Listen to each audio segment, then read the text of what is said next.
बत्ती क्यों नहीं?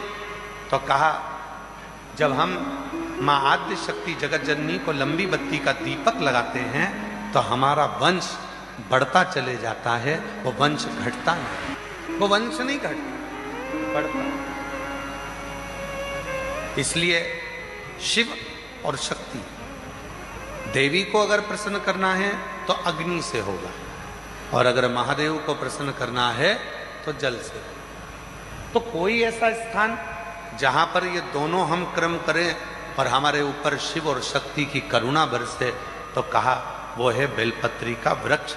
पहले जल समर्पित करो, उसके बाद लंबी बत्ती का अगर एक दीपक भी हमने महीने भर में एक बार भी लगा दिया तो याद रखना शिव और शक्ति हमारे जीवन में इतनी तरक्की देना प्रारंभ करते हैं कि हमारे सारे मार्ग सुलभ होते चले।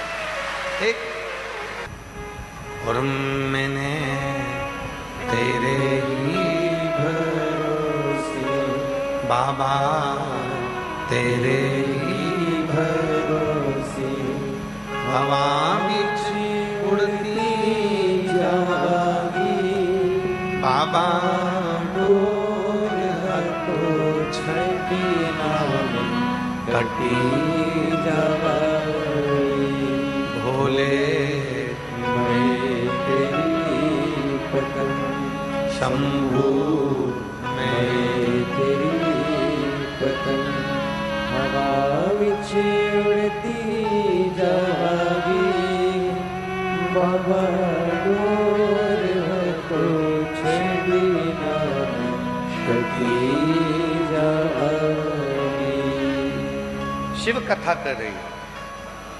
अनलासुर एक ऐसा असुर था जिसने शिव और शक्ति दोनों से ही वर प्राप्त करे, दोनों से वर मिल रहे, शिव से भी वर प्राप्त हो रहे हैं और शक्ति से भी वर प्राप्त हो रहे हैं। जब दोनों से ही वर प्राप्त हो गए, फिर अनलासुर ने विचार कर लिया कि अब तो मैं प्रबल हो गया, और उस प्रबलता में वो गलत कार्य करने लगा, श्रेष्ठ कार्य से वंचित हो गया। और शिव कथा क्या कहती है? पद मिले, प्रतिष्ठा मिले, धन मिले, वैभव मिले, सत्ता मिले, कुर्सी मिले, तो प्रयास करना उसका सदुपयोग करना, दुरुपयोग नहीं। सदुपयोग कर, माँ का स्मरण शिव के सामने करे, और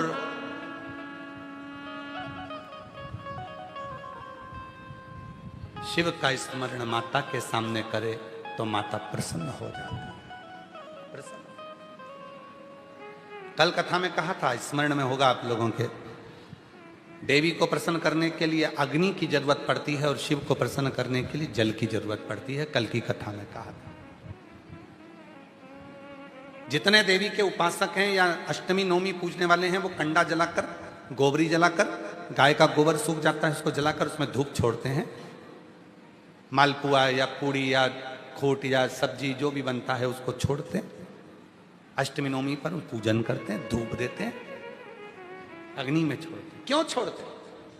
क्योंकि देवी अग्नि से प्रसन्न होती है और शिव जल से प्रसन्न होता है। जल से,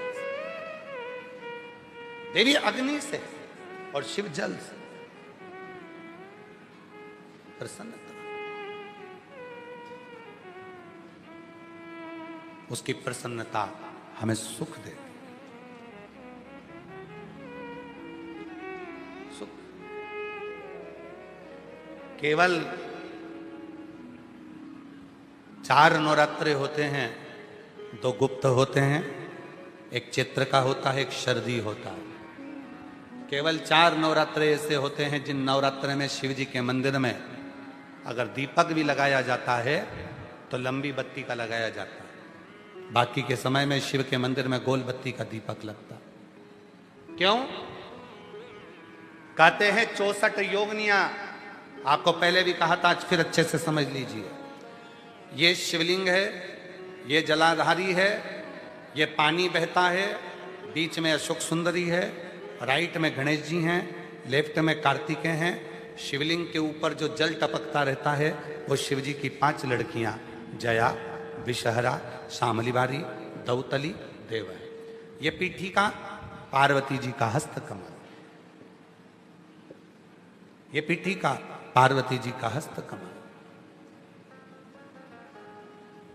इस पीठिका के नीचे जितना मोटा भाग रहता है, शिवलिंग जहां रखा है उस पीठिका का जितना मोटा भाग, जहां से पानी नीचे गिरता है, जितना मोटा भाग होता है, इतने पूरे मोटे भाग में मां आद्य शक्ति के 64 योगिनियां यहां पर विराजमान होती हैं। जब हम जल समर्पित कर कर लंबी बत्ती का दीपक नवरात्रि में लगाते हैं तो जिस 64 योगिनियों की जो शक्ति है, 64 योगिनियों का जो फल है, देवी की आराधना और साधना का जो फल है, भले हमने व्रत करा नहीं करा, भले हमने पूजन करी नहीं करी, भले हम नवरात्रि में कोई व्रत साधना तप नहीं कर पाए, कोई बात नहीं, पर जिसने शिव को जल चढ़ाया, ये जल बहकर यहां से निकलेगा, वहीं पर सम्मुख में शिव के लंबी बत्ती का घी का यदि दीपक लगाया, और कितना दीपक कैसा, तो कहा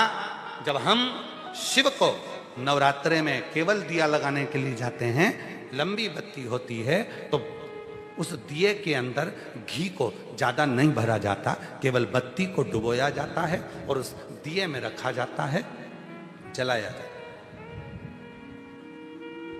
शिव और वो 64 योगिनियां जो यहां विराज रही हैं, यहां शिवलिंग मां आदिशक्ति दुर्गा भवानी, गणेश जी, कार्तिकेय, अशोक सुंदरी, शिव जी की 5 लड़कियां और ये 64 योगिनियां, और 64 योगिनियों के बाद में ये जल बहकर जाता है जितनी दूर तक, यहाँ 33 कोटि देवताओं का स्थान होता है। इसलिए हम जब लंबी बत्ती का दीपक लगाते हैं जल चढ़ाकर नवरात्रि में, तो शिव की आद्य शक्तियां हमको सुख प्रदान करना प्रारंभ कर देती हैं और हमारे भंडार में कोई कमी नहीं है, वो भंडार की कमी को दूर।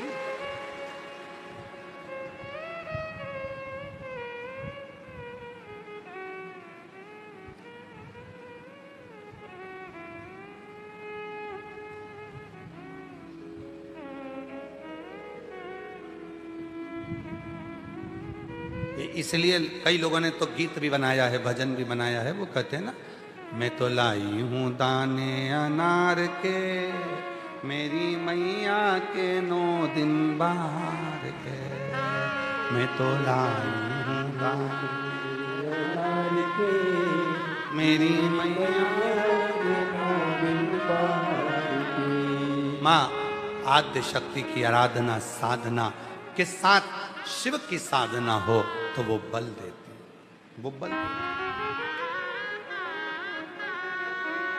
और जब बल मिलता है तो हमें सुख का अनुभव होने लगता है। कुछ मत करो, कलिकाल में, कलियुग में अगर शिव को पाना है तो पार्थिव शिवलिंग का निर्माण कर लो और 1 लोटा जल शिव को चढ़ाना प्रारंभ कर दो, शिव प्रकट।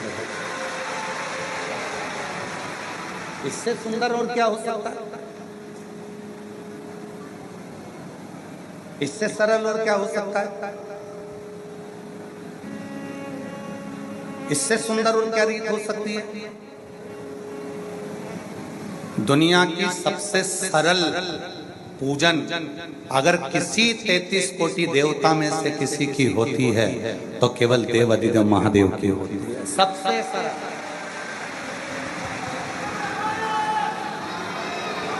उससे सरल कुछ नहीं है। अगर भगवान लड्डू गोपाल जी आपके यहाँ विराजमान है, भगवान राम जी आपके यहाँ विराजमान है, भगवान कृष्ण आपके यहाँ विराजमान है, माँ जगत जननी दुर्गा भवानी आपके यहाँ विराजमान है, दत्त भगवान आपके यहाँ विराजमान है, 33 कोटि देवता आपके यहाँ विराजमान है, तो उनको वस्त्र भी पहनाना पड़ेगा, उनको रोज भोजन भी कराना पड़ेगा, उनको रोज मिश्री का भोग भी लगाना पड़ेगा, उनको रोज प्रतिदिन श्रृंगार भी करना पड़ेगा, उनको रोज फूल माला से श्रृंगारित भी करना पड़ेगा। पर केवल एक 33 कोटि देवता में देव अधिदेव ऐसे हैं जिनको घर में लाकर आपने शिवलिंग के रूप में विराजमान कर दिया। अगर 2-4 महीने में भी अगर आपने एक बार जल चढ़ा दिया तो भी शंकर भगवान करुणा की बरसात करते ही रहे। बेटा भूल सकता है बाप को, बच्चे भूल सकते हैं अपनी माँ को, बच्चे भूल सकते हैं अपने पिता को, पर पिता और माँ अपनी औलाद को कभी नहीं भूलते, चाहे बेटा और बेटी कैसे। वो पिता है, जगत का बाप है, वो भूलता नहीं, करुणा करता।